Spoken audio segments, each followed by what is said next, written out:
আজকে দিবস কি এটা আমার তো জানা, হালকা মানুষের মুখে শুনেছি। বিজয় দিবসটার নাম যেন আজকে পহেলা মে আন্তর্জাতিক শ্রমিক দিবস। বিশ্বজুড়ে শ্রমিকদের ঐতিহাসিক সংগ্রাম ও অর্জনের কথা মনে করিয়ে দিতেই দিনটি পালিত হয়ে থাকে। যদিও এই দিবসের আসল প্রতিবাদটি হয়েছিল যুক্তরাষ্ট্রে। 1886 সালে ব্রিটিশ সমাজ সংস্কারক রবার্ট ওয়েনের এক চিন্তা থেকে যুক্তরাষ্ট্র জুড়ে ট্রেড ইউনিয়নগুলো দিনে 8 ঘন্টা কাজের দাবিতে এক বিরাট প্রতিবাদ কর্মসূচি শুরু করেন। 8 ঘন্টা কাজের দাবি পূরণের স্লোগান ঠিক করেন, 8 ঘন্টা কাজ, 8 ঘন্টা বিনোদন এবং 8 ঘন্টা বিশ্রাম। কিন্তু এই দাবি কি আজও বাস্তবে রূপ নিয়েছে? দুপুরের কাঠফাটা রোদ এবং তীব্র তাপপ্রবাহের মাঝেও শ্রমিকদের নেই স্বস্তির নিঃশ্বাস। শ্রমিক দিবসে আমাদের মতো শ্রমিক অনেক নিহত হয়েছিল।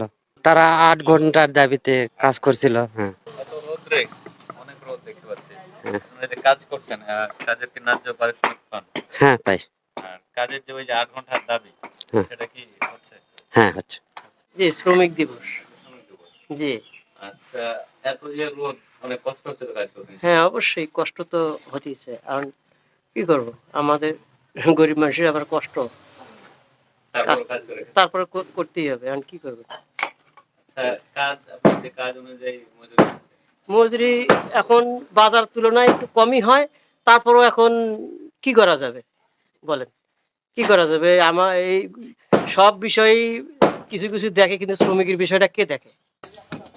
পরিবারের মুখে দুবেলা দুমুঠো ভাত তুলে দেওয়ার জন্য এই তাপপ্রবাহ উপেক্ষা করে শ্রমিকরা করে যাচ্ছে অক্লান্ত পরিশ্রম।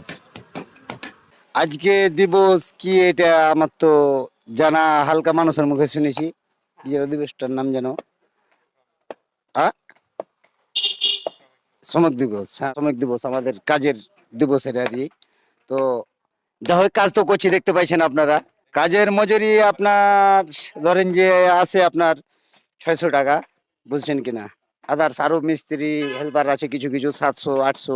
তারপরে আবার কি চাই বাংলাদেশের সরকার শেখ হাসিনা, বুঝছেন কিনা, যেভাবে বর্তমানে দেশকে আগাইতেছে, খুব ভালো লাগছে ভাই, বুঝছেন, খুবই ভালো লাগতেছে। হ্যাঁ, এখন এই যে রাস্তার কাজ চলতেছে, রাস্তার এই যে বিল্ডিং ভাঙা ভাঙি চলতেছে, বুঝছেন কিনা, যেগুলো ভাঙে এক গ্রুপ ভাঙতেছে, হয়তো আমরা গাঁথনি করতেছি।